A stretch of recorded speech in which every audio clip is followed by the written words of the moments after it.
Good evening and welcome to another episode of Narc Narc. Who's there? Help gas. I'm gasping for air. It's a mouthful.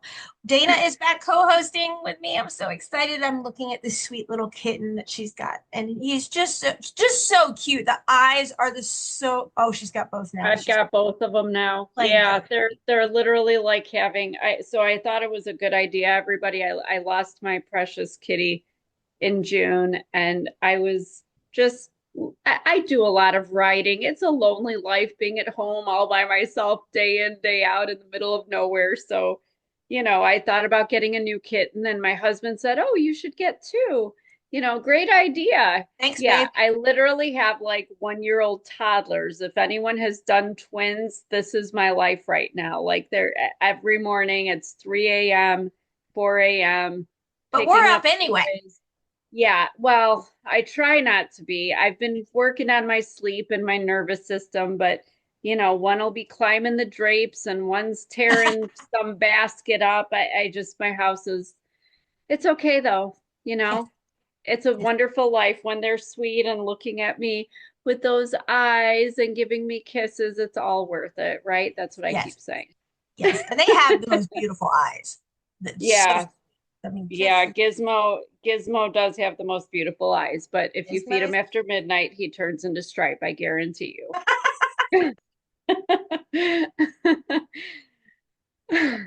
Uh, all right. Well, as you know, we have still, they're still coming in questions and stories and Unbelievable. events. I love it. Unbelievable. Love I it. almost sent a question in the other day too, because I'm like, well, heck, if everybody's asking questions, What's your question? well, I think I posted it on social media last week. Just something I struggle with is, you know, in the healing, where do you draw the line between giving somebody grace, and understanding that, okay, I got to give on this. I got to not push this, let them have this kind of a thing, even though it's kind of crossing my boundary of self respect, because I understand that they're going through whatever, they're living their life, it's their experience. So giving grace versus, no, I am not budging on my boundaries. I am going to, because I was so far on the other side, obviously, for the Right. first 45 years of my life. It was people pleasing, whatever somebody wanted, no matter if I had to bend backwards and twist my arms around this, that, or the other thing, just to make everyone pleased with me. But now that I've learned to say no, man, I say it like nobody's business. But sometimes, and I mean, even in my marriage, it's like, my husband said to me last week, this came up because he's like, you just want it your way or no way. And I'm like, well, hold on now. That is not the case. I am just not willing to loosen my boundaries now that I have some because I'm afraid. Yeah. I'm terrified because that's how I lost myself to begin with, was let this go, let that slide. I understand. I'll excuse it. I get it. And then the next thing you know, there were no boundaries and there was no Right. respect. Right. Yeah. We were talking about it on our Unstoppable. And if anybody's ever wondered what I sound like fired up, you have to check out last night's Unstoppable because Michael and I were talking and I saw a news report and I just want to take a second and talk about it because it literally grabbed me so badly. And I was so just, I was, I already know how you're going to react. A woman in Atlanta was found guilty, rightfully so, of, and it was so hard for me to even say this. She took her two young, gorgeous little kids. One, I believe, was two, one was one, and put them in the oven and turned the oven on. Oh my God. Yes. And Oh my God. right. And so I explained that I'm an advocate and I'm using my voice because they have no voice. And this, I can't even call her a woman. I don't want her in our category. So this individual goes and gets on the phone, calls 911, says, I just returned home from work. And by the way, this is what I saw. And that was how her tone was. And so she says, my son's brains are all over the floor. Yes.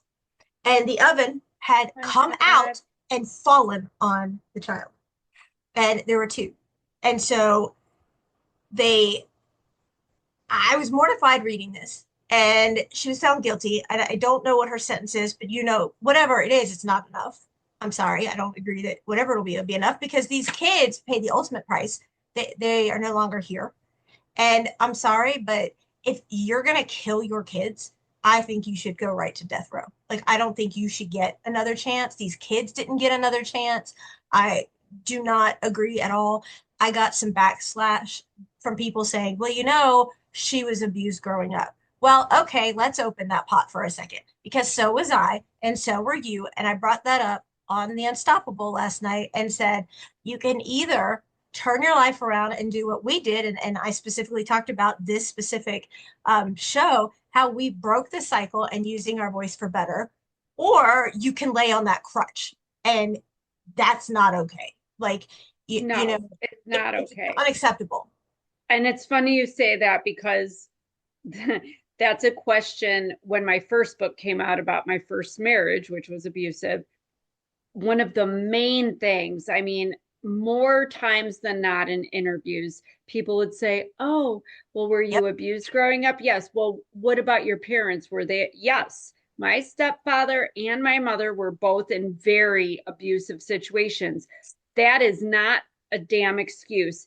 And No. I mean, I understand epigenetics and generational cycles and all the stuff. I've spoken about all of that. But let me tell you something. Every damn person, I have this idea. I'm going to venture out to say that by somewhere between 12 to 14 years old, you know right from wrong. If you Absolutely. Yeah. assuming, and I'm going to say assuming there are no disabilities or mental health issues present, you know right from wrong. Right. You have the choice and you have the power to make good decisions or bad decisions. And when you choose to, and you've heard my thing, intentionally harm another human being, whether it's your kid, a coworker, a stranger, whatever, you're a Your piece of pet. crap. Right. Your pet. Oh yeah, I didn't even put our pets in our book honestly Right. because I there was no room for all that. Right. But that just gnaws at my, I mean, and what kills me is I was that kid that child services was called on. Mm, I went to the police myself when I got brave enough. And you know what happened? nothing. Nothing. Nothing. Oh, the neighbors said they're lovely people. The people that worked for them, why would you interview the employees of Right. somebody? Right. You think they're going to risk their jobs and their paychecks over saying the truth? Because Nope. they all saw it. They all knew what was going on, but oh no, everything's fine. Dana's just disturbed and, she's rebelling. And no, no. And it's a damn shame because our system is so screwed up Thank that you. people that shouldn't have children have custody of children or they get them back. Or in a case like this, you can't just tell me she just decided one day to put them in the oven unless she does have actual No, it mental gets health worse. issues. There's Oh worse. It God, gets worse. there's more. Okay. So this individual goes and not only calls the police, yada, yada, yada, calls baby daddy and says, hi, I need to FaceTime with you. And FaceTimes and shows him the kids and says, look, calm, cool, and collective. I don't know how this happened. I just came home from work. Yet, when all this is happening, and I understand for the safety of the third child that they don't disclose the age, the oldest child, who they say is an elementary age child, witnessed the entire thing, saw his mom do the entire thing, and now has to testify against mom and did so.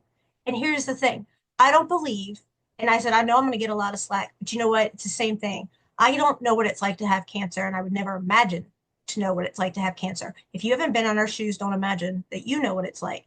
But I'm here to tell you that this individual ruined more than just two individual beautiful children. I mean, this little boy is going to have to deal with this for the rest of his life. Oh my The baby gosh, dad, forever. I have a huge problem paying taxes to give this individual three squares a day, health care, a roof over her Fair. head, and education. I'm sorry. I believe Don't they be should go sorry. in a Yeah. hole. Yeah, they should go in solitaire. And one Well, step further, you have these pedophiles, and in many states now they do chemical castration if you're into pedophilia, right? Why is it that if you, without a shadow of a doubt, kill a child, that we can't, and I know it's going to be extreme and people are going to say something, but if we can chemically castrate a child, a man, if you want to call him that, for being in pedophilia, why is it when a woman does this to her own children, can we not make it where she can't have any more kids? Because there's so many of us that would do anything. I'd have 10 faiths if I could have. I would have had 10 children with trachs and everything else because I would. I love kids. But then you have people who have given their life to try to be a mom or dad and they can't. And then these people, their kids are not tax write-offs. Kids are not tax exemptions. They're not ways to, and I'm not saying every parent is that way because they're not, but a lot of them are. They're not ways for you to gain more money from the government.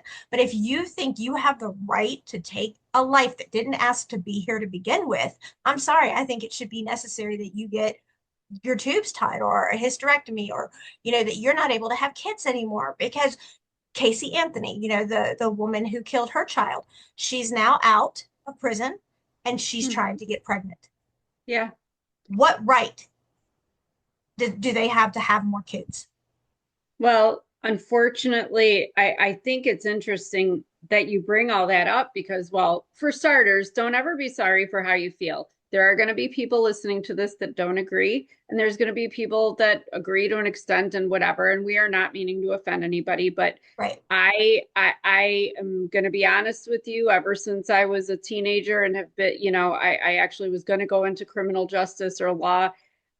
I'm a firm believer in an eye for an eye. I Me too. think however you killed somebody or hurt somebody, the same should be done to you in the same amount of slow suffering or whatever. I don't think this chemical castration, F that. And as far as the sterilizing women, it's interesting because people don't know this. I'm not saying Hitler was a good guy. Please don't mistake what I'm saying. But what I'm saying is people make out Hitler to be such a bad guy for what he did to the Jews and all the stuff that was going on over there. Yet at the same time, in the early 1900s, through the 1920s, and I would venture to say the 30s, we were doing those things here. Yeah, it was We early were doing 30s. those Yeah. things here. We just didn't call it extermination. We weren't trying to, but if somebody had mental illness, if somebody had physical disabilities, I hate to say Faith would have been one of them. And honestly, I would have been one of them I too, would have too. because I was a product of a unwed teenage mother. Anything that could be considered what they call a disappointment or somebody that would taint the population if they Right. reproduced were put into what we now call asylums. People, they said they were for tuberculosis. Yeah, not so much. They were for any what they'd call undesirables. And that was if you were lucky enough to go in an institution, but they would sterilize you if you were a woman, and they would sterilize you if you were a man too, because they did not want you reproducing more people like you. And if you were not lucky enough to end up in one of those places, I've sold real estate, for many, many years. And so a lot of these old towns, people always wonder about, there's these rooms in the attics or the third floor with the stairs going up. Those were called disappointment rooms, people, the disappointments. As a matter of fact, I just watched a show this morning at 3 in the morning where they were in an old house, and the story was that the wealthy people who built the house had a maid that dad was screwing and she got pregnant. Well, nobody could know about this child. Disappointments room. I would have been up there if I wasn't in an Me too. asylum. Faith would have been. Yeah, you probably would have been. It's just so sad that we don't want to face what we do in our own country, but all of a sudden we want to be humane and treat people, with all this respect that they can't give other people. And I say F that, but that's just me. Well, now that you said that, I'm so glad you opened this up because it really does fall into what we do and what we talk about, to Yeah. be honest. But on top of it, Michael and I were doing this and he was like, okay, babe. And I was like, no. And I was getting really emotional about it. And I said, why is it people say It's inhumane for lethal injection. Is it inhumane to put your 2 and 1 year old child in a freaking oven and turn it on? That's not inhumane. I'm sorry. There are many states in this country that still do, corporal Mhm. punishment. And I'm sorry, I don't believe that lightly and softly putting you to sleep is inhumane. I think it's too friendly. I think it's too nice. I don't think we should go through all the appeal process. If we have you dead to rights, then that's it. I'm sorry. And I even said this. I was like, the electric chair, let's not put the sponge on your head. Don't soak it, like that. Don't put the thing over your eyes. Go ahead and take that off because the only reason that covers on your eyes so your eyeballs don't pop out. Don't give you anything to bite down on so you don't split your tongue in half. And halfway when they're sparking, throw some water on them. You want to say I'm way out there on left field? You know what? Wait until you're beaten half to death and then tell me how you feel or someone you love is murdered or raped or assaulted, because when you're raped, part of you is killed because you'll never get it back. And you know what? I don't want to hear this crap that, oh, they did their time and so they're rehabilitated. Bullshit. No, they're not. Yeah, there's no Right. rehabilitation, and I'm There's no sorry. rehabilitation, and I'm sorry. There's just, I mean, but you go in there and literally it's like, why is it that people say, oh, it's so inhumane? We watched a student who was a school shooter cry and say, please don't put me to death. Please don't put me to death. Well, listen, you little pissant. You picked up the gun. It was premeditated. You took all the other weapons with you. You went into school where everybody just went in that day to get educated, and you opened fire and you killed people with straight malice. And then you have the audacity to cry like a little toddler in court begging for your life how you should not be put to death. Why are you more important than those kids? You're not. So you need to be in solitaire and then, right to the death row because it's ridiculous. I'm sorry. I No, just, don't be but sorry. And you're not ridiculous. I'm ridiculous too, because in college, I actually got a talking to by a political science professor because we had an assignment. I wrote a paper basically saying, something you would agree with, which is that our tax dollars would be much better spent on, veteran services or the homeless or other things than supplying Charles Manson with cable TV and 3 meals a day and a ugh, nice place to sleep. Screw that. Err on the side of caution. I understand, but if there's enough guilt to put you in the slammer, see ya, goodbye. You don't right. need to And what be the here. hell does this? You get There your is last. no purpose. And so I'm going to take this one step further and kind of round us back into, because we got off to a rough start I here. know. But here's the thing that people need to understand. Anybody that abuses, intentionally harms, whether it's a rapist, a pedophile, whatever, every last one of them is a narcissist. And people need to Yep. understand this, because a lot of people say, oh, well, would this be narcissist? No, they are serving themselves. They matter. What they want and need, their fetish, their desire, whatever it is, takes control, overpowers, trumps everything, including another human life. That is narcissism 101. Right. They come first, always will, always have. And you got to understand there's no rehabilitating. They're not going to come around because, oh, do it for your child, do it for. They don't care about anything but themselves. So, this crying, weepy crap and the please, please, please have mercy, it's all a damn ruse, again, to enact what they want. So, here we are. We're going to answer all your questions. But it does. It all comes back right back But it into it. all comes back because this is all narcissism. Those are, and I will say this, it's very sad. They say that only 25% of the male US prison population are identified narcissists. I say it's probably more like 99.9, if Yeah. even that. Yeah. It might be 100, because if you do something that puts you above somebody else, if you what you need is more important than another life, or another person's safety, security, no. Well, let Uh-uh. me ask you this last thing, and then we'll start the questions and the comments.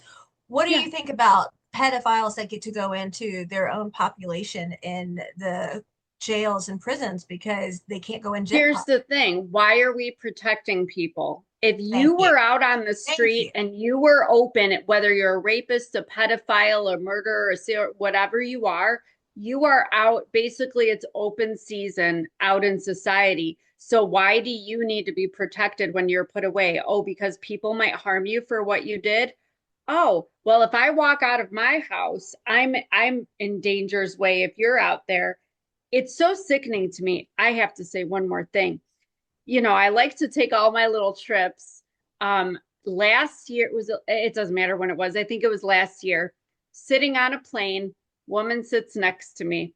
And I talk too much, so I start up a chat with her and find out she is from California. She actually rehabilitates as a job. She rehabilitates rapists, sexual offenders that are coming out of prison to prepare them for society again. And I took a deep breath. Ooh. I wish I was on that flight. Oh, I know, because I mean, we hadn't even gone down the runway yet. Like, we hadn't even, the engines hadn't even been started. And I'm like, oh, this is going to be a long flight. Yeah. Long and short of it, she firmly believed that her work as a social worker, counseling them and doing this therapy for, a month before they're released or whatever, and they have to check in every now and then, actually rehabilitates them. And I said to her, how many of these people end up back in jail or end up sitting back across from you because they violated some I was going to parole, ask you that question. committed another offense? And she got real tight-lipped. She kind of pressed her lips together. I could tell she didn't want to say, and she never did give a number, but she said, well, yeah, most of them. I said, oh, yeah, yeah, yeah. So again, I get a lot of heck when people say, oh, well, it's a narcissistic personality disorder, it's a mental health disorder, they can go to counseling. And no, they cannot. And if you go on social media and see these people that say, oh, I am a narcissist, I admit I'm a narcissist, and I'm no, you're not. You're just trying to get in on a trend, because no narcissist would say I'm a narcissist and Right. openly, like, it's all bull. So just be aware, people. I don't care what you call it. Intentional harm, not my people, shouldn't be your people. They're Right. toxic. Yes, absolutely. Don't you love when we get all hyped up when we Yeah, start? I know. We do need to take like a breath after this. That was a lot, though. Children in ovens, all the way to rapists. And I now we've know. got people like we're just lining people up to put them in the chair. I mean, Yeah. wow. Good Yeah. thing we're not running for any kind of office. I did state in the Unstoppable last night. I was like, "Hey, President Trump, you want me in your cabinet? I'm Right? right here. I'm right here. I'm just saying, we need some kind of movement because, Yeah, we don't mess around. We'll help out. We'll help get some tax dollars back. right? You know what? And when people are like, "What's wrong with them?" We've been through it. We live it. And I'm sorry, nobody's going to Right? rehabilitate. You know, Exactly. get your head out your Exactly. ass. Sorry. Okay, I'm gonna No, it's stop saying okay. sorry. She's gonna like give me that constant Yeah, I reminder. don't like the sorry. We don't have to be sorry. Nobody has to be sorry. And even if you disagree with us, don't be sorry for it. It's all okay. We're all entitled. Yeah. All right. So here we go. I have always been the black sheep because I don't conform to gender norms. The constant pressure to behave a certain way has made me feel as if I'm suffocating. I have struggled for years to try to find my true self with no support from my family. By the way, I should mention I'm only 15. Girl, I hear ya. I hear ya. I mean, that's my second book right there, right from the get-go, even before 15. It was don't tell anyone you're Puerto Rican, stop rolling your R's, then putting me in Gap clothes instead of the frilly, obnoxious print dresses grandma was trying to buy me. And it was all about conforming. I had to play my role in the little happy family facade. And yes, suffocating. That's why my first book is called Gasping for Air. I mean, it literally just sucks your soul right out of you to live without authenticity. So here's what I'm going to say, and it's hard because you're 15 and I was that girl too. Unfortunately, you're stuck. unless you have money to get a lawyer to legally emancipate Debate. yourself, and then you're going to have a rough road ahead of you trying to find somebody to employ you so that maybe you can make enough money to live in some roach infested, God knows where, and put yourself in more danger living in an unsafe area, unsafe place. It's the hardest thing to say, but I was that girl. Just I was doing I was saving every penny, and I mean every dollar, whether it came in a Christmas card or from babysitting the kid next door. Save your money. I was counting the days till I was 18 and I was free. And I left. I had to get out of there. And even after that, it's about cutting ties with the people. There's no way. If they don't accept you for who you are, that's their choice, by the way.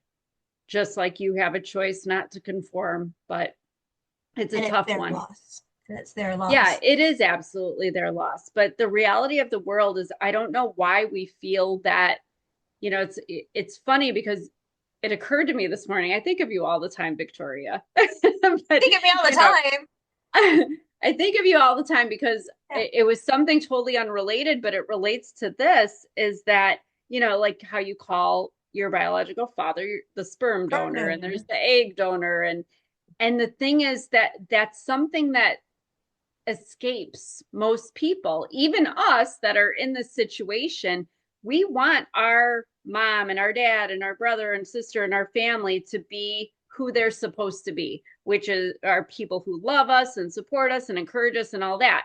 Unfortunately, some of us don't get that. We're born and we're like, was I accidentally put in the wrong family? Like, did Right. somebody take the wrong child out of the hospital? I absolutely was that person. But the thing is that blood, sperm, eggs, none of that, there's nothing in any of that that says we're going to get along and we're going to love you and we're going to accept you and we're going to treat you how we're supposed to treat you so that you can be all that you can be and achieve all your full potential. Right. I wish. Right. So 15, I again, I'm sorry. I was that girl, but just find outlets. For me, it was my music, it was dancing, it was doing the things that filled me with joy. Be who you are. You got to stick it out a few more years, but you will get there and you will be okay. And that is what I'm going to tell you is you're going to be okay because once you leave that house and you get out of that toxic environment and you surround yourself with people who are for you and who do give you all these things that you need, the love and the nurture and the care. Doesn't matter if they're biologically related or not. You will thrive. You will just soar, and I can't wait for that day for you. But again, believe me, I know it's hard, but you just got to stick it in a little longer. Unfortunately, kids don't have many rights, and that's why I was just saying earlier is I went to the police, I went to the authorities, child services, and I was stuck. So just Right. save your money and get the hell out of there when you can. Yeah. Michael just stopped in. Say hi. We're recording our, you can say hi. You can stop in and say hello. Howdy, y'all. Howdy. So, just to piggyback off what you said, the family you make can be stronger than the family that made you. Wow, that's Exactly. deep. Write that down. That is. Thank you. I can write that down. He's going to go take a nap. Well, it exhausted him to come up with such a profound thing Right? to say. Oh, But that's the Lord. truth. People have this idea, family, family, that's your, see, where it came up for me this morning was that's your blood. Uh, yeah, it was also the sperm that made me and the egg that made me, but that doesn't mean crap. That doesn't make you a parent. It doesn't make you my family. I get to decide who my family is. Right. I don't have much biological family, I'll tell you that, but I'm fine being the black sheep and the outsider because I actually see stuff for what it's worth and I'm not blinded by, I'm not even sure what it is with people. I guess birds of a feather stick together, but I'm Right. not one of their birds, or maybe I just didn't get glue on my wings. I don't know. Yeah. I did want to say to the 15-year-old, one of the things that I did, piggybacking on what Dana said, was I started, I was working. And when I wasn't in school, I was working and I was studying. And I had lost my grandfather when I was 15. And so I was really at a loss. And so if I wasn't at school, I was working or studying, and putting away all the money, putting it all Yeah. away. And it does make time go by faster. I know it sounds like, Yeah. oh my God, I have 3 more years, but you've already done 15. So Yes. remember that, you've done 15, you only have three, and you can have everything ready to go. Like, you can go find a place. You can go look for an apartment when you're just about to turn 18. And that could be your biggest 18th birthday present ever. You can sign the lease on your 18th birthday. So you can find where you want to go tour all the apartments, and have your move-in date on your birthday. So you can go that day. You don't have to wait until you're 18 in a week or 18 in 2 weeks. You can do it that day and sign a lease. And so just keep saving up, and you can start packing when you're, getting closer to time. And there's things you can do to like make it go by faster, but just work and engage yourself in activities that keep you busy. And I know 3 years sounds like such a long time, but remember, you've already done 15. Yeah, and thank you for saying that, Victoria, because that's the thing. I was always that bit, and actually trying to break that habit now at 48 of always staying busy so that I don't have to be around people or in that environment. But the keeping busy is key. And I'm going to give out two quick things, actually, two solid pieces of advice, because thank you for jogging my memory. If you are going to college, study, study, study so that maybe you get a scholarship somewhere. Guess what? You get to move away. Don't stay around home. Move far away to college. Go away to college. Stay in the dorm. Make new friends. Have fun. It'll be fabulous. If that doesn't work out for you, because it did not work out for me that way, I went to college, but unfortunately, I was not. They wouldn't pay for me to go anywhere but real close to home, and they wouldn't pay for me to stay in the dorm. You know what I did? I went and got a job at an apartment community in the leasing office. If you can talk and you can type a couple things on a computer, it's amazing. You get a free apartment, you get paychecks, you get commissions, and they work around your schedule because they like having people to work weekends so the managers and stuff don't have to. So just throwing that out there. There's always a way around everything. Yes, absolutely. Was that the both of them that you wanted to say? Yeah, that was Okay. the two things. Okay. We have another lady who said, I've always been the sensitive one in the family. My emotions are often dismissed as overreactions, and I am felt isolated in my own home. I cry alone in my room. I always feel like a burden. It has always been hard to see everybody else as they see me. Now I'm starting to believe what I hear and feel every day. I'm struggling to find myself in my place in this family. I feel like every one of these, I'm just gonna have the same answer. I get it. That was me too. If I was at home, lock myself in my room, I'd be in fetal position crying at night. I get it. And yes, my mother, oh, my mother. I'm too sensitive. I'm overly emotional. I'm all this and that. No, you know what it's called? It's called having a damn heart Right. and being a human being, which your mother is incapable of, as mine is. So here's the thing. I've said it a million times. I'm sure Victoria has said it. Some people are going to think you're too much of this. Some people are going to think you're not enough of that. You just haven't found your people because you're Right. just right for whoever your people are. Just like in your life, you might meet people and think, oh, that's too this or to that. They're not, or they're too low key. Some people can be too low key for me. I don't do quiet very well. But, it's okay. We're all different, but I internalized the whole emotional thing. I let my mother and my ex husband convince me that I'm bipolar because I cried when I got sad. Yeah, when you're being abused, you get sad. It happens if, again, you have a damn heart. So don't be a tin man. Just buck up, be the brave lion. Watch Wizard of Oz a few times. You'll get the gist of it, but just go to the Emerald City, get your hair done, Get your dress on, put on your ruby slippers, and be the glorious person that you are. And if you cry, you cry. And if you feel happy, then you laugh and you smile and be you, because somebody is going to look at you one day and think, oh my God, this is the most beautiful, most amazing human being I have ever met in my entire life. And probably lots of people will be attracted to that. So to hell with whoever says you're too anything. You're just fine. Right. How do you confront, now we're going to do a couple of questions. How do you confront feelings of anger and or betrayal towards your narcissistic parent while seeking your own personal growth and healing? You can't. I mean, tell me if I'm wrong, Victoria, from your experience, but I think there's a saying that we see all over social media, you can't grow in toxic soil or something to Right. that effect. You can't get better in the environment that's making you sick. Oh, you That's can't heal in the place that made you sick. you can't, yeah, whatever it is, but you get the gist of it. And it's the total truth. There is no way that you can even begin to heal unless you're out of that environment, not Right. living with whoever it is, and not dealing with them.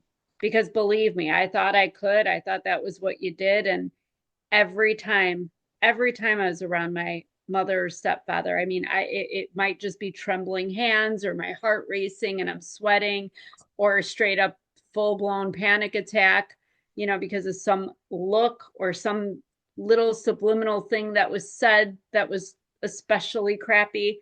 I can't, no, you can't do it. You have to cut ties. That is the only way out of any toxicity. But Yeah. what's your experience with that? I mean, do you agree, or were you able to do anything really? I agree 1,000,000%. You cannot Yeah. heal in a place that made you sick. You just can't. You're just going to keep getting Yeah. sick It's all like over trying to again. be healthy and drinking poison. It's not, it's going to be counterproductive. Well, what I noticed is that anytime, and I learned to check it because I noticed when I was younger that anytime I was around them, like, when you playing in the orchestra and stuff, if I had a great day, like I was captain of the debate team and we Yeah. won, then I would be like, I'm so excited, I won, we won, we won.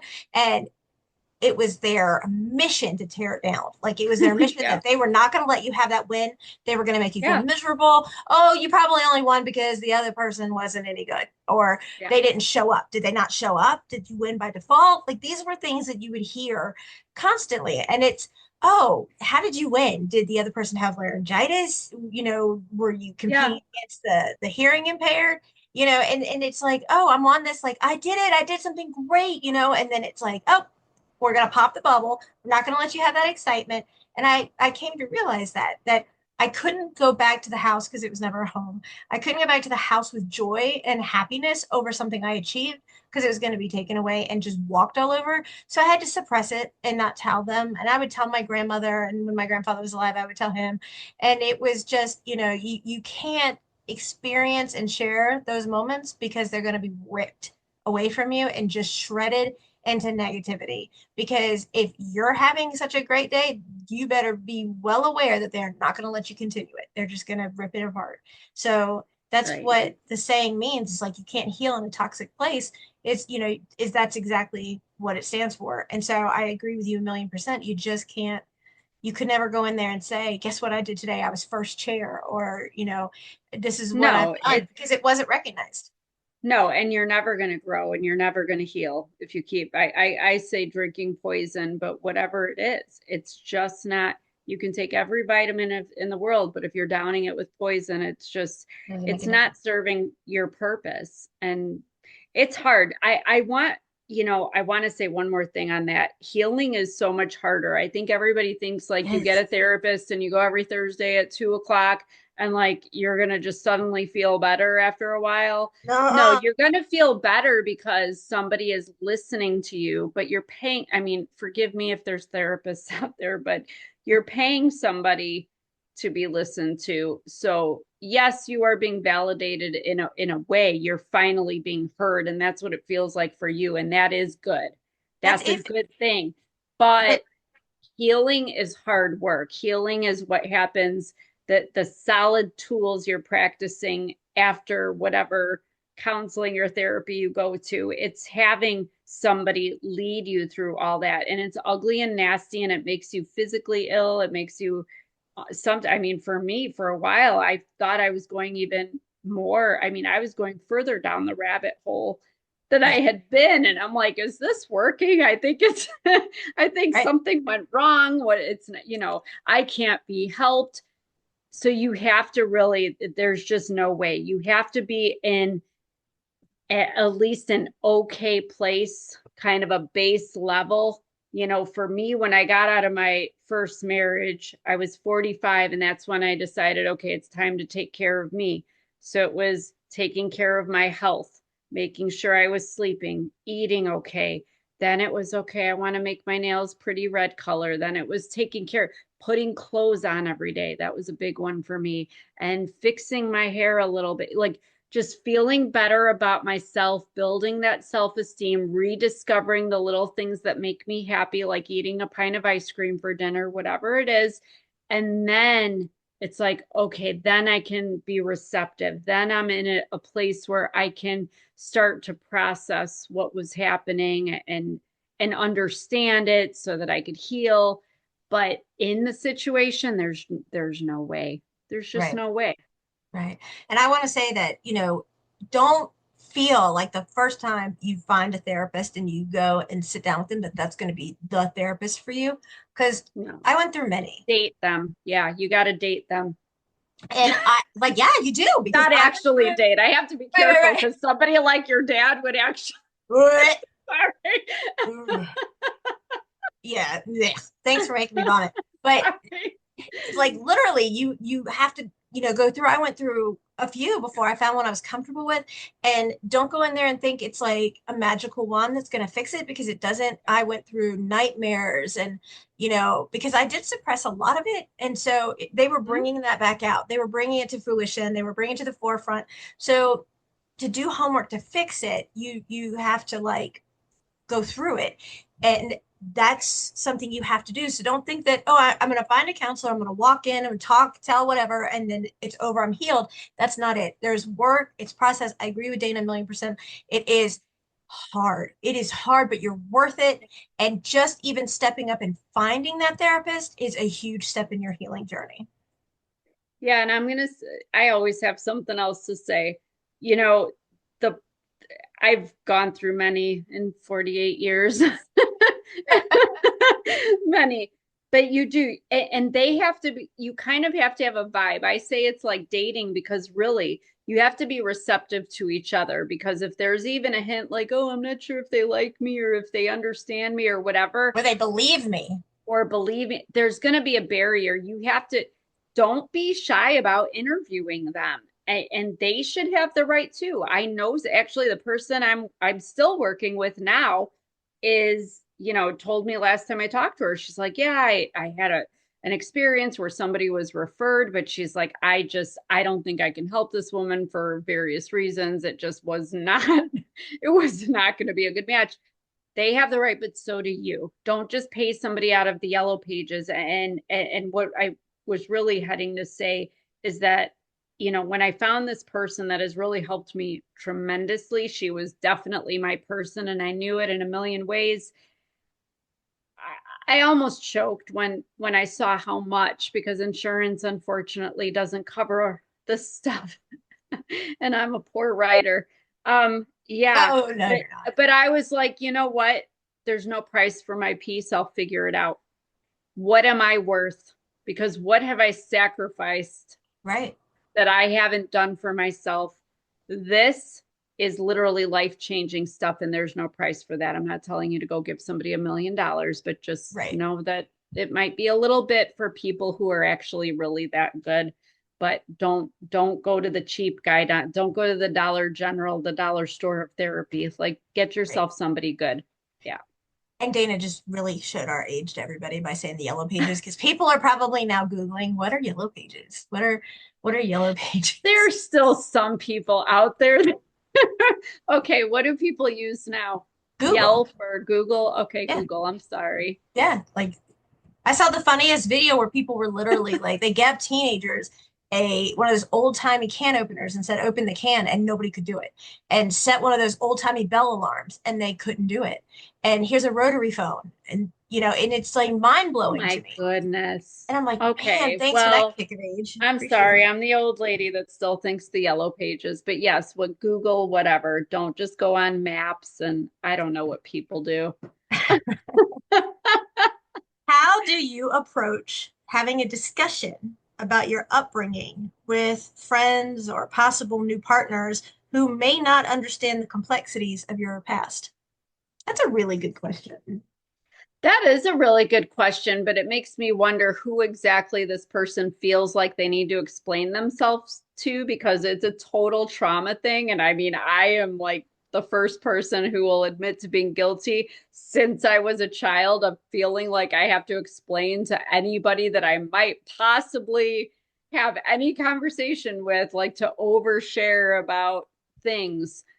I I would don't say know. she's I probably think an 18 to 20-year-old girl. Maybe she's starting to date, have a relationship, and she's worried. yeah, I have my notes thing, about each person on their questions. So, okay. Yeah, I mean, I'm not even going to take that into account, honestly. I just think it's a response to overshare. I think when the time is right and it organically is something that needs, although I don't know why it would need to be addressed unless you're making an issue of it, because it sounds like that there's obviously, if she is that young, there's some healing that needs to take place. Because the thing is, and it took me a long time to learn, I don't have to explain myself to anybody, yeah. you know? Now, there are times, I might get triggered still every once in a great while and look at my husband and say, okay, I'm going to stop. I'm going to take a deep breath. Let me tell you what just happened there. This is what was going on in my mind. You said this. I jumped to that. Da da da. I'm like, I'll call a do over as something we used to do when we were kids back in the Yeah. 70s and 80s, old people. Yeah, sometimes we need a do over. But if you feel like you just need to like tell people like don't let what you've been through define who you You are are. is I guess what I'm trying to say. Just Yeah. be you. If it comes up organically, if it's something, I mean, obviously, if you're with somebody, you want them to know about your past, but that'll naturally come up when you talk about families and stuff. I Right. don't And know. That's kind of where I'm at. if they don't understand you or don't appreciate you or they kind of start like defacing you about it, then they're not the right ones for you. And I wouldn't try to beg them to stay. Yes. Thank you for saying that because that is, I've gotten a lot of, oh, well, that's crazy or that just, that's too much, all these things people say and screw that. If that's how they feel, then their family's probably going to feel that. I know a little about that. So Yeah. just be careful with that, but don't ever shy away from who you are because just because you date somebody even for a month or a year or one dinner doesn't mean they're the one. Right. In what ways did you begin your purpose in breaking the cycle to ensure that you didn't turn out like your parents? Just made a choice. And Yeah. that was probably when I was like 12 years old. I just made a choice. There's no way in hell I was going to let somebody else experience a life like I did. Yeah. I was younger. I kept saying all the time to my egg donor that, I would never be the person that she is to my children. And she's like, because you can't ever mount up to me. And she would always say those things. And then it was like, I wish I had miscarried you instead of the other, and I was like 9 the first time I heard that. But then when Faith was, 7, 8, 9 years old, she, would say to Faith all the time that, I'm so sorry that you got a mom like her, not a mom like me. And she's like, and Faith's like, you're not like a mom. You're not, like a mom. And then Yeah. first time ever I ever said anything back. And she looked at me and she's like, well, I'm sorry that your mom is perfect and she's the best mom in the world. And she, and it was that guilt trip, spinning it around, making myself the victim thing. And the Yeah. first time ever, and I have to say, I've never said this out loud to anyone, but she went on and on, about, oh, you're just perfect and you can do nothing wrong and you're just amazing and you're a better person than me and you're a better mom and and I looked at her, I said, you're damn right. And I walked right by her. And it was the most satisfying feeling for about 30 seconds. And then when I walked away, I felt like shit because even though that's all I said was you're damn right, I felt horrible because I'm not that person. Like, Right. but I still, that felt really good for about 30 seconds. Yeah. Yeah. Yeah, that's a tough one, and I think that brings up the question I think a lot of us have. And I went through this about a month ago where you're going to be in situations, even if you've cut off some of these people, where you're going to see them somewhere. It could be a wake or a funeral, it could be a wedding or whatever, something. And, like I'm that person that like comes up with all kinds of stuff to say in my head. Oh, if they say this or mutter that, like I want that stuff in my back pocket because in the moment I'm not that quick. Good I'm faith. I'm She'll just help not. you. Yeah, no, I've got some for everybody, but that's the thing. I don't want to, no matter what, and believe me, they have plenty to say. I mean, but I just smile and then I walk away, walk past them because I don't want to be that person. Oh, Right. I want to tell them the stuff I gotta say is real good too, and they're very specific to each one. But I don't want to be that person because that's what narcissists try to do. They're actually baiting you because they Yep. want you publicly in front of even just one other witness That's all it to takes. be that person that they say that you are. So then And they go it and show could everybody. See, I was right. exactly. So you got to just Grin and bear just it. smile. So yeah, I'm so good. I have my practice smile. I just and it's hard sometimes because they've just said something or they mumble it under their breath and you heard it very clearly and you just keep it in. Just Yep. smile and walk away. Keep walking. Yep. Hold your head up high. And you know what? You being there is irritating the F out of their demons, and that's all you need. So think of that. That's what I think of, and I smile. Yeah. Like I'm just rubbing you wrong. I love this. Yeah. I'm just Have gonna sit fun here and because I'm watch. I'm here all night. Yep. You should walk in with your book and just be reading. How do you find meaning and purpose in your experiences as you move towards making yourself healthier with your identity? Wow, that's a loaded one. Throw That's what that I one thought. out one more time. How do you find meaning and purpose in your experiences as you move towards making yourself healthier with your self identity?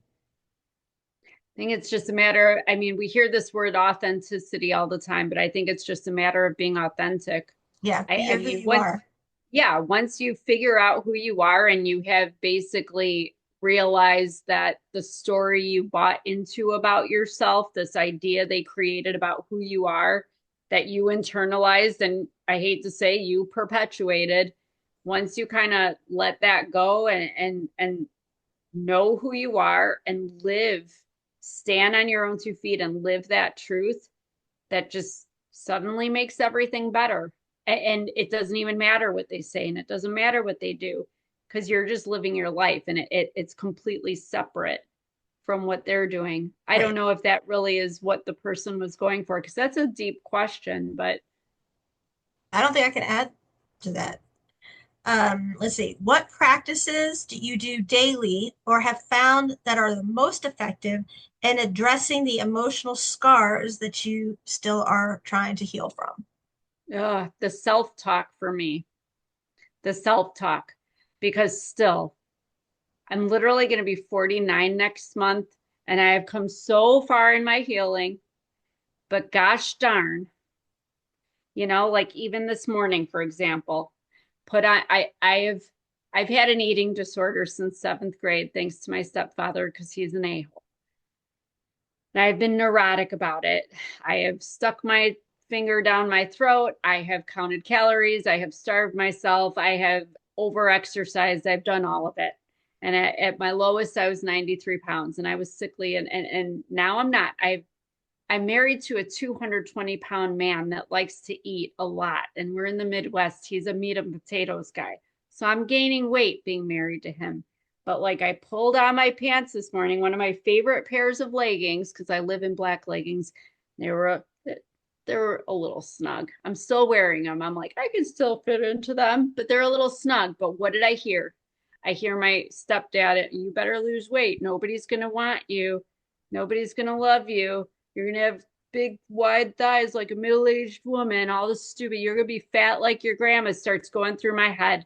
And I looked in the mirror and I said, "You're beautiful, Dana. You're healthy, Dana. You're okay, Dana. You're fine."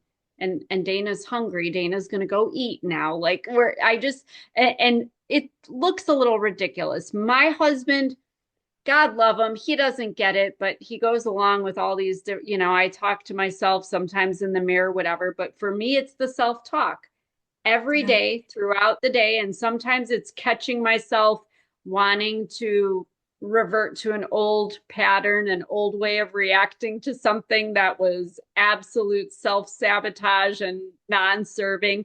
And I remember like a month ago, I was walking down the hall. Ooh, I was ready to start stuff up with my husband. And I stopped. I literally stopped in the middle of the hall and I said out loud, "We don't do that anymore, Dana. That's not what we're trying to do." Because it wasn't. It was going to hurt me. It was going to hurt him. It was going to cause, damage. And it's not worth it. That's not who I am. So for me, self-talk. And if you got to talk to yourself and talk in the mirror and talk, whatever it is. And there are times where, we sometimes take a few too many steps back where we got to go back to that 15-year-old that's still really pissed off. And I'm a rocker. If you ever see me rocking, well, on the podcast, I'm usually rocking my cats, but sometimes I'm just in a chair and just kind of rocking because my great grandma used to rock me to soothe me. So like I'll just kind of be rocking, telling it's okay. We're gonna be okay. We're gonna be like taking deep breaths. And I've been called crazy. I've been told, "Oh, you need help. You need help." No, I'm doing what I need to do to be okay. And everybody could go scratch, basically. So I say, do what you need to do. Find what works for you in those moments. What about you, Victoria? Is there anything you struggle with or do every day to get through? I have severe body dysphoria and I know it. And I used to be competing in martial arts and I was so athletic and I did everything under the sun. I was addicted to the gym as some people are to drugs. I was in the gym once, if not twice a day, before work, after work. If I was Oh my gosh. traveling with work, then I would get a hotel that had a gym in it. And if I was, going to my office, I would only take the stairs. I never took the elevator. I was beyond Yeah. obsessed. Like every calorie I knew, every single Oh solitary yeah. calorie all day long. And, Yeah. my sperm donor would say, "Oh, look at her. She's over there eating another roll," like about my egg Mm-hmm. donor. And he was like, she really doesn't need to eat another roll. When you look under her boobs, she's got the baker's dozen of all the stomachs. Like he would say this. And I was petrified of getting overweight. Like I was Yeah. petrified. And I was a gym rat. Like I can't even, I wasn't one of those muscle huge bodybuilders, but I was lean and I was, really tight. Burning And calories. I Yeah. was crazy about it. Well, then my step monster, who I call that my stepsister, she was big. And so he would say, "It's in the genes. It's in the genes. One day you're going to get it. One day you're going to get it." Well, I had gotten another bonus from work, and I don't think I've ever publicly ever said this ever. So here's a little tidbit about Victoria. A lot of people didn't know. I went and got liposuction because I was petrified that I would gain weight and get big like them. And so I literally went and they were like, "What are you doing?" And the doctor was like, "What are you doing?" I said, "I want liposuction." He's like, "Well, we don't do the face and we don't do the breast because that's a breast reduction." And I was like, "I want all of me, like all of me." And he was like, "Well, there's parts of you we can't do." And I'm like, "Well, I want everything you can." And go get that done. And I was still obsessed with it. And then after, the one thing it does is it does not allow you to look bigger and bigger and bigger if you do put on some weight. Um, but after all of my surgeries, I never took pain meds. I ate my emotion, like especially Wow. after my amputation. So my dysphoria, honestly, Dana, is like I will go and Michael gives me such support and such shit at the same time. You can imagine. He'll pull out a sweatshirt and he'll be like, "Babe, why the hell do you have a sweatshirt that's 3X? Like, why?" And I said, "Well, after all my shoulder surgeries and arm surgeries, I have to have something big to put it on." He's like, "You're still wearing it and it swallows you. It's swallowing you Yeah. whole." And in my mind, I can fit in it. because this is what I've heard constantly, and I heard, oh, if, Freddy Krueger and the Elephant Man had a baby, then that would be you. And no man's ever going to want you because of all your scars. Or here's a Sharpie marker, go spend a Saturday night connecting all the scars. You'll be busy for hours. Or the one that really got me is I had to have a breast reduction because of my shoulder replacement. My shoulder replacement wouldn't be able to hold. I was very chesty. And that was like, I always look for the silver lining. And they're like, oh, when you do a breast reduction, we do a lift. And I'm like, hey. And they're like, so when you get older, they won't drop. And I was like, Right. hey, there's my silver lining. So I was really excited. Well, hand to God, I'm not kidding. My sperm donor says to me, well, what size are you going down to? And I'm like, this is not a conversation that I want to have with you or will No. have with you because it's not your business. And he's like, well, men like big chested women. And I said, again, I'm not having this conversation with you. It's disgusting and way out of line, my I say. And he literally kept, well, what size are you going to go down to? How the scar is going to look. Oh my God. Yeah. And so after the surgery, he would say, hey, what size did you go down to? What size are you now? What do the scars look like? And I'm like, A, I'm not going to show you. And B, it's none of your business. And he's like, now that you already have all these other scars and you're losing your boobs, and that's not the adjective he used, but it's like, you're not going to have those either. What do you have to offer a man? I mean, and these are things that constantly stuck in my head. And now, remember, my grandmother was my biggest like influence. And back then, they always wore dresses and, and she said, Yeah. would always say to me, you don't go out there looking like a hoochie. You go out there and get respect because you attract what you dress like. So if you're going to go out there in booty shorts and your boobs hanging out, you're not going to get a nice gentleman. You're going to get something else. And so I always dressed like covering. So and here is something, and Dana doesn't know this, and I'm sure I'm going to hear it. It's fine because I need to hear it. I have not shown any skin in 20 years. That is a huge, and that is hand to God truth. The most skin you see is up to my elbows, and that's only been in the last 5 years. And that's because of all my operations with the amputation. Because I have so many scars from my ex and the stabbings and the surgeries, I cover myself. And so in June, July, and August, I'm covered from neck to ankle to wrists. Like I said, it's only been in the last 5 years.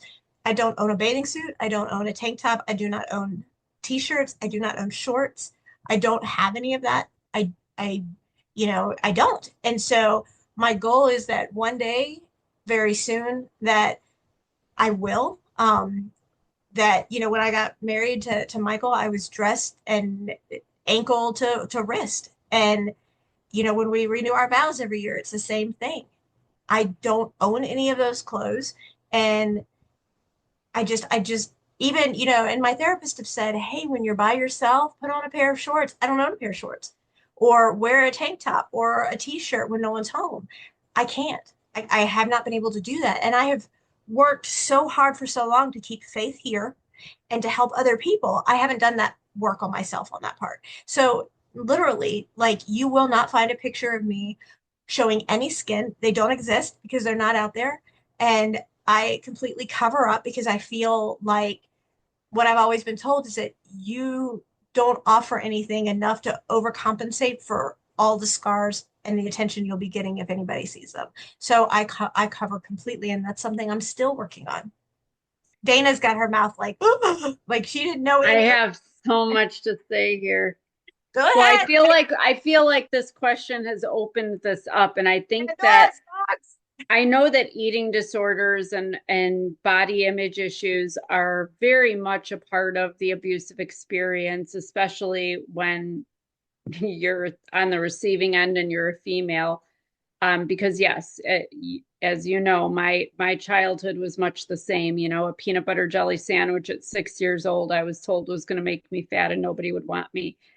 It's just interesting that, I mean, I think more people are going to relate to you because more people have the issue of they feel that they're not desirable because they think they're overweight. Whereas I had this opposite issue that I was being told so much that nobody would want me that I was wearing very provocative clothes. Like even at school in high school, there were a few times the principal pulled me aside and said, go home and change or go put your gym clothes on because even that's better than what you're wearing.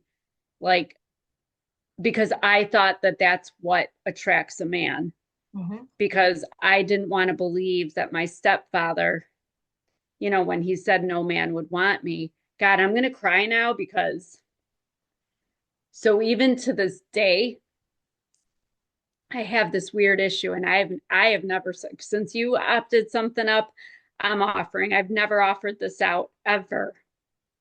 Only my husband knows this, and this is that he's really cute and we're very active intimately, if you know what I mean. I do. Um, Even if 2 or 3 days goes by, I start to think that I gained too much weight. Maybe I gained a pound and I should starve myself because he doesn't want me anymore. And it's my stepfather in my head making me feel that all I'm worth is my body.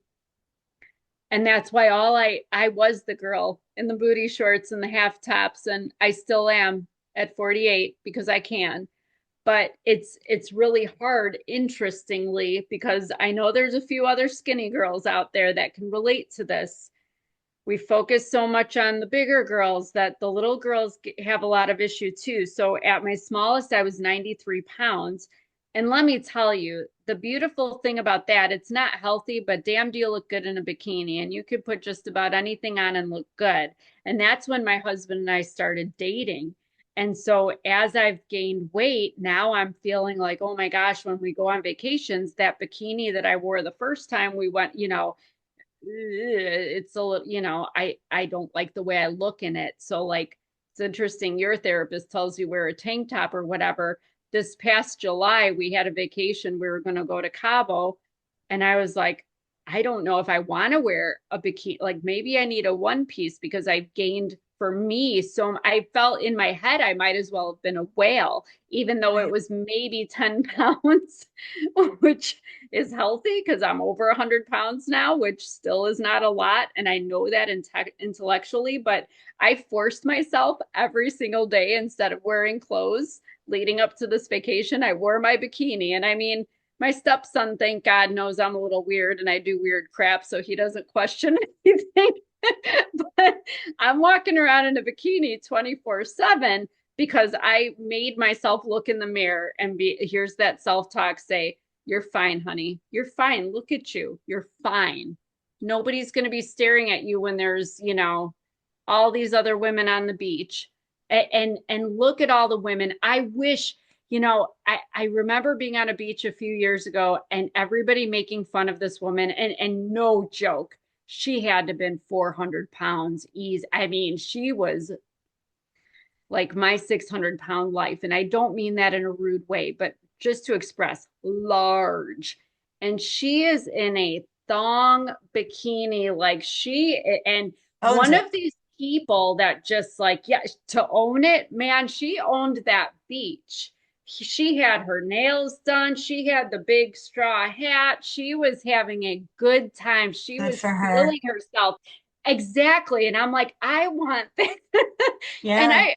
I'm looking at myself like, what the hell am I complaining about?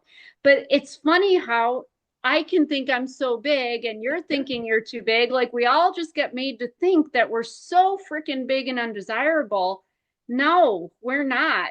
And God loves these men who love us and want us to be healthy. My husband every day tells me, no, you look good. You don't need to lose. You need to gain more weight. You need to keep going with this. He doesn't care if I'm running around in Daisy Dukes and half tops. He just wants me to be healthy as your husband wants you to be. But for anybody that's going through this body image stuff, this usually is something that comes from abuse, but just don't think that it's just you. I mean, I didn't go through with it, Victoria, but this is something else that I've never told anybody. Only my son and my husband know this. But last year, early last year, I scheduled a tummy tuck surgery. And the doctor actually called me the week before the surgery. And he's like, I'm looking at your chart. He's like, you're 99 pounds. And I'm like, yeah. He's like, okay, we're gonna have a video call. And we went to a video call and he's like, okay, I turned to your like, what am I, where am I doing a tummy tuck? And I showed him, I'm like, oh, well, it's sticking out a little bit here and it makes me look fat. And he literally, he's like, honey, I'm not doing it. He's like, if you really want me to do it, I'll refer you to somebody else. But he says, I'm not putting a knife on that body. He's like, he goes, you need to go get some counseling. Yeah. And if you really want to, go do some keto and go to the gym, get it toned up. But he's like, I'm not doing it. But here you had it, and I was about to have it. And it doesn't matter how big or how little you are, this is what these people drive us to. And that kind of makes me Absolutely. sick because if you knew what my stepfather looked like, and I've seen pictures of your dad, Ugh. I mean, we're not talking about Brad Pitt, although I'm not a Brad Pitt person. I'm not a I'm Tom not Cruise either. person. Yeah, I mean, but whoever you think is hot, like these are not men that are remotely like not even close, like nowhere near. Like I wouldn't look at them twice. Like so why then are we internalizing this and going to these lengths to convince ourselves that they're right? And this doesn't just go with body stuff. This goes with everything about our deficiencies and our capabilities and our intelligence and our whatever. Yeah, I'm yeah. sorry, we went off on a whole thing there, but No, it's a big subject. I think people need to hear about this. And if anyone out there, if you have struggled with your body image or eating disorders, please, I'd love to hear from you. I mean, I yeah, think it's something of interest that we could go into a little further. I do too. I mean, I remember this one time I was getting ready and I had gotten myself ready to go to court. And of course, my sperm donor wasn't going. And I was getting ready to go to court against my ex. And I put on a suit and I was always confident in a suit. And I was Yeah. ready to go. And he looked at me as I was getting ready to walk out. And he said to me, you know, back in the day, a long time ago, you used to be able to turn heads. And walking out that door, the only thing you're going to do is turn stomachs. And every part of me, I had built up this, I've got this, I'm going to court, I'm going to be in the room with this son of a bitch who literally took me to death's door time and time again, who tried to kill my kid. I've got this. I'm not pregnant anymore. He's a piece of shit. He openly admitted he would never have hit me if I wasn't pregnant. I'm not pregnant anymore. Let this stupid Mo, go ahead. I'm ready. Let's go. Like I was in that frame of mind, and here he comes and says that, only thing you're gonna do is turn stomachs. And I was like, I just want to go upstairs, throw off my suit, put on some baggy clothes that show I'm insecure, and go. And I was so proud of myself, Dana, because I was like, I'm leaving in it. And I went and I literally went anyway. I was smart enough to bring my makeup because I cried the whole way to court. And I was like, damn it. I had this ready to go and I have to just swallow it and wait until it's over and then scream all the way home or back to the house. I have to scream all the way back. I'm so sorry you had to go through that. If I was a violent person, I swear to God, I would gather up our million listeners or 2 million and we would go just beat his ass. That's all I'm saying. My counselor actually said she wanted to punch him in the face. And I think that's the first and only time I ever fell in love with a woman. Yeah. But Yeah. honestly, I mean, for all women, I just, well, he's not very nice to your brother either about your brother's sexual identity. So, I mean, I don't know. I think we could probably stand in a line and each take a Swing. swipe at him. But gosh, I'm so sorry. That's just such a vile thing to say to anybody, but especially when you're going to court and really need to be focused and in that mindset. What a piece of crap. Yeah. And then find out later on that that piece of crap put that piece of shit right in my life. I mean, Right. that's a doozy. It really is. It's Oh, really, that's huge. yeah. It's huge. And it should be surprising, but kind of isn't. No, Because I feel like a lot of times narcissists will work together, even if they don't like each other or they think they're the other one's competition. If they want to take you down, It's amazing. I've seen this in my life a couple times where I'm like, wow, I am such a force of nature that I can be a conduit for people who hate each other to come together, with the joint intention of taking me down. But I'm Yep. like, I may be little, but I'm like Mighty Mouse. I don't go away. Does anybody old remember Mighty Mouse? I I remember watched Mighty that. Mouse. I remember Mighty Mouse. Well, I'm going to end it with this one question. It's my question actually, because it's actually kind of ironic. When we were talking last night on Unstoppable, I said to Michael, I said, here's the funny thing, and I don't mean it in a humorous way because we don't want to be taken out of context. We try to be funny. Right.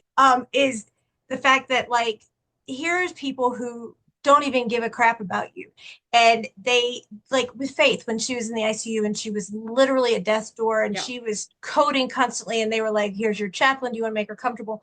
Like neither side of our family, neither side of mine or my husband's family reached out. Nothing. And it's like, and then when we ran into them after, nothing. And it's appalling, but yet now who's going to take care of them because they're getting elderly, Right. you don't think about that. Like he has tainted the bridge with my brother. He is, he has no relationship with my step monster. Now on the holidays, if it was in fact who he married is the person that's not allowed on their property, when I was still around, we had three Christmases. We had the Christmas where it was my sperm and egg donor, myself, Faith. Then they had a Christmas where it was sperm and egg donor and my brother. And then my egg donor went and had a Christmas with her daughter. And because none of us could be around one another. So there were all these different holidays. Well, how is it going to be now? Like birthdays, Thanksgiving, all of that. How is that going to play out for them now? And they're getting older and older. Who's going to take care of them? Do these people No. think like your stepdad and your mom, who's going to take care Well, of them when they get older? oh, my brother will. But you know what? The thing is that I love that it speaks so much to who you are that you even think about that because I'm at the point and maybe I'm just a horrible person, You but are not. I I don't care though. I don't worry about it. I don't think about it because the way I look at it, I guess because I've seen people, who worry about their adult children that have special needs that, oh, what if something happens to me? I'm one of these people that's like, okay, they're not going to like be thrown on the street and be left to die. Like somebody somewhere, there are people with good hearts that, regardless of whether somebody's deserving or not, they will make sure you'll always have food and shelter. You'll be taken care of. So I just don't think about it. But I did have a conversation before my mother cut ties with me this final time that has been years now.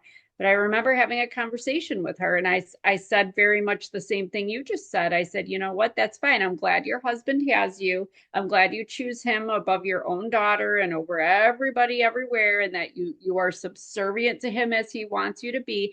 But I said, hopefully you don't die first because he is going to be very, very alone. He is going to be very alone with the way he's treated people. But to answer your question, whether it's my stepfather, your father, whoever, you know as well as I do, they have enough people that they have convinced that they're a good guy or they're a good woman or whatever, and they're so wonderful that there will be somebody that steps in and that person will be, oh, you should be ashamed of yourself because you're the daughter and you should.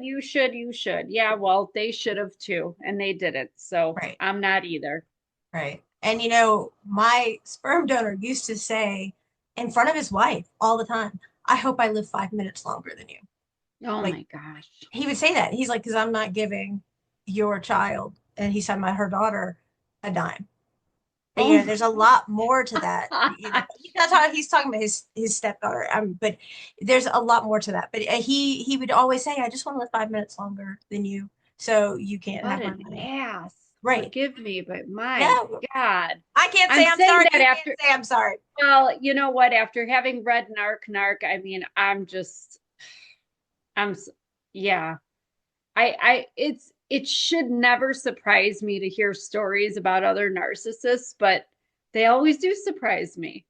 They Yeah. always surprise me because Yeah. they're so skillful Yeah. and they get creative in how they taunt us. But what a piece of crap. Yeah. Sorry. No, I can't say it. You I can't say know, it. I know, I know, Well, I want to thank you. We're going to keep getting through these and read them and keep going. And we're getting more and more every day. And, if you have other things you want to ask us or tell us or talk to us about, please, by all means, just reach out and let us know. And we'll make sure that it gets out here. Yes.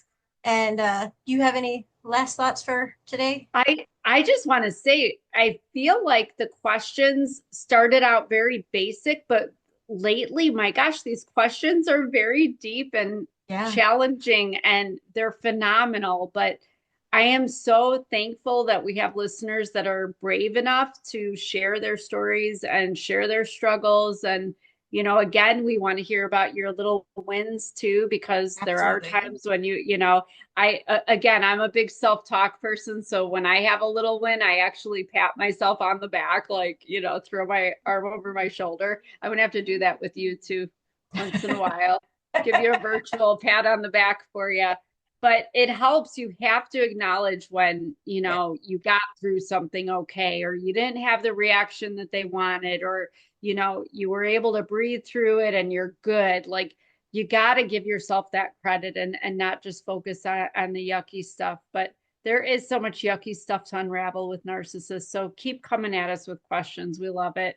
And we Yes. love all of you for listening, and thank you, and share these episodes with anyone you think might be in a situation where some of our answers might be helpful. Absolutely. Because you never know what little nugget helps. And I think that going on what you said is that maybe in the beginning people were kind of, a little worried about what they might hear from us. Yeah. And then they're seeing our true authentic self. They're seeing that we've been through this ourselves and we've walked these walks and these journeys and Yeah. and they are now feeling more comfortable to come out and talk to us. And that's why I think these questions, some of them are just like really hard. That's why I put little notes like, approximate age and female, Yeah. male, so we can kind of decipher our answers based upon how do we do this for like the 15-year-old girl? How do we make Yeah. sure she understands? We wouldn't give the same answer to a 50-year-old, right? Right. Exactly. And I think Exactly. that people are starting to see that we're not just another podcast, that we're not just, talking to hear ourselves, that we're actually trying to make a difference and we're trying to help and we're trying to, bring awareness to this. And this is just, this is awful and they're not alone and they feel alone. And we both know what that feels like. And I think people are realizing that we are their people and we're here and we're helping and we will do whatever we can to help. And I appreciate more than anything, I appreciate their trust because that's a very hard thing to give. I agree with that 100%. So thank you to everybody, and thank you, Victoria. Oh, As thank you. always, I love you. I love you. I Mwah, said mwah, it mwah. before, she's my ride or die. She is. She is. All right. So we will catch you next time. Thanks, everyone. Bye.